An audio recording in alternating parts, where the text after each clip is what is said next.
Halo teman-teman, salam sehat selalu untuk kita semua, salam sejahtera. Dengan saya Bung Ropan. Kabar tentang kedatangan pemain keturunan Indonesia karena kakeknya ini berasal dari Semarang di Jawa Tengah, Nathan Cho. Saya memanggilnya Nathan Cho walaupun ada AO di belakang. Ini yang saat ini terdaftar sebagai pemain di Swansea City, ya, di kasta kedua di Liga Premier Inggris, tetapi ini masih akan ditunggu. Ya, apakah dia akan mendarat di Indonesia dalam waktu dekat? Bahkan mungkin bisa saja ketika FIFA Matchday ini berlangsung, dia akan tiba sama seperti ketika Jai Isyas, ya, yang bermain untuk Venezia di Serie B Liga Italia itu muncul dan bertemu dengan Erick Thohir. Karena konon kabarnya Nathan Cho ini harus bertemu dengan Ketua Umum PSSI Erick Thohir, karena itu yang ditunggu. Erick sendiri mengatakan ketika ini ramai dibicarakan, walaupun STY sebagai pelatih sudah mengiyakan bahwa ada pemain naturalisasi lagi yang sedang digarap, sedang diproses, ya, dan itu mengarah semuanya ke Nathan Cho, tapi Erick Thohir belum bisa berbicara langsung. Sampai dengan 2 hari lalu, Erick Thohir mengatakan bahwa belum ada pembicaraan secara langsung, bahwa Nathan berbicara dengan dia lewat telepon, ya, atau Erick yang bertelepon, tidak ada pembicaraan, tetapi masih menunggu pemain ini untuk bisa datang karena harus punya niat yang baik, kesungguhan dari seorang pemain yang ingin membela tim Merah Putih, tim Garuda, ya. Dia harus bisa datang sehingga ada percakapan dengan ketua umum, keseriusan dari seorang pemain sebelum dia diproses dinaturalisasikan. Nah, setelah bertemu dengan Erick Thohir, baru mungkin saja pelatih kepala Sintayong ini akan mengumumkan kepada media secara resmi, tapi harus bertemu dulu dengan ketum Erick Thohir. Itu yang juga terjadi terhadap Jai Isyas. Nah, ketika Nathan Cho ini namanya mengapung, ya, kemudian dibicarakan banyak, tentunya banyak yang mengingatkan juga, ya, kenapa bukan Mads Hilgers, katakan yang sebelumnya bahkan diramaikan, ya, sebelum Jai masuk. Karena dianggap kalau disetarakan masih Mads Hilgers mungkin lebih bagus dari Nathan Cho. Ya. Nah, kenapa juga bukan Kevin Dix yang dia, tapi yang muncul akhirnya adalah Nathan. Nah, oke lah, apapun itu. Tapi sekarang yang dilihat adalah keseriusan dari seorang pemain yang ingin bisa memperkuat tim Indonesia. Nah, sebenarnya Hilgers juga sangat berkeinginan besar, Kevin Dix juga. Namun Nathan Cho ini lebih ke depan, dan kita akan menunggu kedatangan dia kalau benar-benar memang ini terrealisasi dengan baik. Pemain ini berposisi di belakang, semakin banyak, semakin sesak pemain di belakang. Dia bermain bisa di kiri. Nah, kalau di kiri itu kita tahu bersama, sudah ada Pratama Arhan, ada Sain Patinama, ada Edo bahkan. Tambah dengan Nathan masuk, berarti sudah bisa penuh di sektor kiri. Oke, mungkin bisa dipindahkan ke kanan, tapi di kanan juga masih penuh. Ada Asnawi di sana, ada Sandy Walsh, masih banyak pemain-pemain yang bisa diandalkan di posisi kanan. Nah, kalau dia bergeser ke tengah, di tengah juga sudah ada Jai Isyas yang masuk. Sebelum ada Jordi, ada Elkan Bagot, ya, ada Rizky Ridho yang bisa bermain. Ada, kalau memang di kemudian ada Dewanga masuk, masih ada Dewanga. Jadi banyak sebenarnya pemain-pemain di tengah. Padahal kita butuhkan pemain di gelandang serang atau pemain yang berada di lini serang.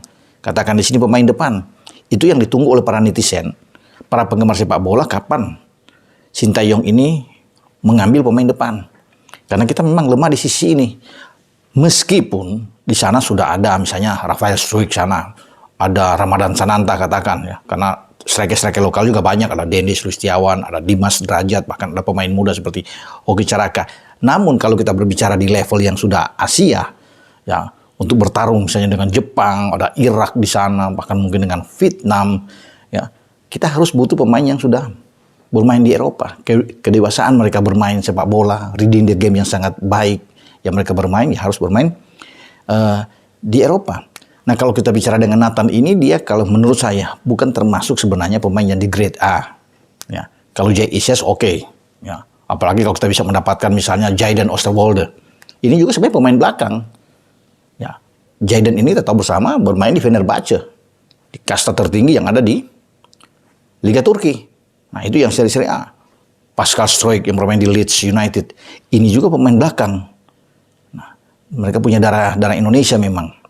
Tapi oke lah, apapun itu, kita harus menyambut dengan baik kedatangan Nathan untuk bisa berada di skuad karena dia prospeknya ke depan ini bagus. Masih 21 tahun, dia lahir pada 22 Desember 2001, jadi memang banyak lah kalau untuk ke depan, wah karirnya oke lah kalau bisa bermain ya. Jai yang akan 23 tentunya, jadi banyak pemain-pemain muda memang yang bertebaran di tim nasional Indonesia. Jadi sudah ada 2, memang kalau dinaturalisasikan kan ini proses tentunya akan berjalan, akan digenjot dengan cepat sehingga mungkin Jai dan juga Nathan ini bisa diproyeksikan untuk tampil di Piala Asia jika semua dikebut dengan cepat. Ada juga kualifikasi Piala Dunia yang saat ini kita akan menghadapi Brunei besok sama tanggal 17. Setelah itu kan kita akan maju ke fase kedua. Di grup F kita akan bertarung sama ada Irak, ada Vietnam, ada Filipina, dan itu akan dimulai pada 16 November sampai pada Juni tahun depan. Jadi kesempatan bagi Jai atau bagi Nathan, ya, jika Nathan sudah berhasil untuk naturalisasi, terbuka.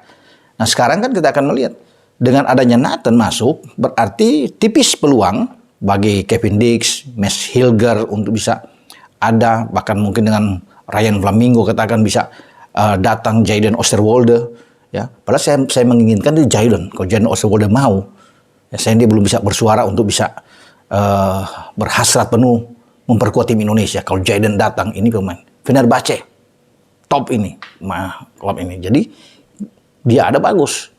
Ya, tapi kalau bicara dengan Nathan, oke. Nathan sendiri pun di Swansea belum bisa mendapatkan jam bermain yang bagus. Sejak Agustus lalu dia datang. Karena ini pemain yang sejak 2019 sampai 2023 kemarin sebelum ke Swansea, dia tercatat sebagai pemain Excelsior di Belanda. Dan dia datang. Nah, dia belum mendapatkan jam bermain bersama dengan Swansea. Tapi dinilai oleh STY, karena semua kan ini harus STY yang mau. STY mau, baru bisa diproses. Kalau STY tidak mau, ya kebetulan STY juga ingin melihat dia. Oke lah. Ini karena masih 21 tahun, dia masih bisa diproses, tentunya STY masih punya masa depan yang baik. Tetapi kalau bisa dilihat sekarang sudah berpikir STY harus ke depan, jangan lagi pemain-pemain belakang yang ditumpuk semua. Walaupun itu masih muda.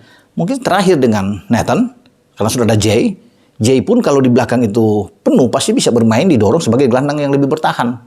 Karena kita masih punya Jordi, masih punya Elkan Bagot, masih punya Rizky Ridho di belakang, jadi dia masih bisa dimanfaatkan untuk sebagai gelandang bertahan. Nah ini kita perlu seorang gelandang, tapi kita juga butuh pemain gelandang serang atau pemain-pemain di depan. Nah dalam video saya sebelumnya kan saya sudah bilang ada Ragnar Oratmangu yang bisa bermain, Milion Manhoef ya yang bisa bermain dari Vitesse. Ragnar sekarang ada di Fortuna Sittard dipinjamkan ya, dari Groningen itu bisa dipakai ya dengan Manhoef yang ada. Ini oke, atau Mauro Silstra yang ada di Nijmegen ya di Belanda. Nah, ada satu lagi pemain yang saat ini berdarah Spanyol Indonesia yang bermain di FC Porto. Loiho yang nggak salah ya. Yang Jaime. Ya, mungkin dia masih bisa dilirik juga. Kan bagus yang ada di depan. Karena memang kita sekali lagi butuh pemain ya. Kita naturalisasi itu datang dari Eropa yang berada di garis depan. Kalau di gelandang salah satu mungkin yang bisa ya untuk kita pakai untuk mungkin cepat ada hubungan ini Tom Haye yang bisa bermain di posisi ini dari Heerenveen, jadi dia bisa ada di sektor tengah. Nanti saya yakin ya ke depan STY akan berhenti di sini, akan berhenti di Nathan setelah mendapatkan 2 dengan Jay. Sekarang fokusnya ada di depan karena STY mengatakan dia tidak akan berhenti untuk bisa mendapatkan pemain-pemain yang bagus. Nah sekarang dia akan bergeser karena yang dibutuhkan sekarang kalau belakang dia sudah benahi dengan bagus, karena mungkin di mata STY belakang dulu sebagai pondasi yang kuat untuk timnas. Kalau belakang sudah oke, kita enak. Jadi tidak banyak kebobolan. Kita punya penyerang yang bagus tapi di belakang bocor, sama juga ya. Tapi kalau dia bangun dari belakang dengan pondasi yang kuat, sulit ditembus lawan. Semua pemain-pemain yang bagus di semua lini, bek kanan, bek kiri, bek tengah. Nah ini semua tertata dengan baik ya. Kedalaman oke. Nah sekarang dia akan berpikir ke tengah dan ke depan untuk bisa menambah, karena tujuan dia kan apalagi kalau diperpanjang 3 tahun lagi oleh Ketua Umum PSSI, Pak Erik memperpanjang dia, ya dia butuh pemain-pemain yang ada di depan. Dia dapat 2 lagi di depan, ini sudah bagus, atau 1 gelandang. Ada yang mengatakan bahwa perlu lagi untuk kiper. Kiper mungkin katakan tidak terlalu mendesak karena masih ada Nando di sana ya. Ada Nando Ari maksudnya, ada Syahrul, ada Nadeo yang masih bisa mungkin dipakai. Karena banyak yang juga melihat bahwa Cyrus Margono masih bisa, karena sudah dalam proses, kalau dia sudah resmi dia akan menjadi warga negara bisa dipakai. Emil Audero banyak. Tapi sekarang saya lihat STY akan mengarah ke sana, ke pemain depan. Setelah Nathan ini oke, berbicara dengan ketua umum selesai, dia akan mengumumkan ini. Karena dia akan berpacu dengan waktu, apalagi kalau kita bagus start kita di kualifikasi ini, karena kita akan menghadapi Irak. Ingat, laga pertama kita di fase kedua, grup F, itu Irak. Kita akan ke Irak. Tidak boleh kalah di sana. Ini lawan kuat. Draw udah bagus. Nah, jika kita melewati Irak itu, sebelum Irak tahun depan akan ke Indonesia, nah dia sudah punya kekuatan. Kalau menambah lagi misalnya ada 2 pemain, 1 gelandang serang, 1 pemain depan, wah ini enak. Siapapun itu yang datang, apalagi ini kan kalau bicara dengan grade A, bagus.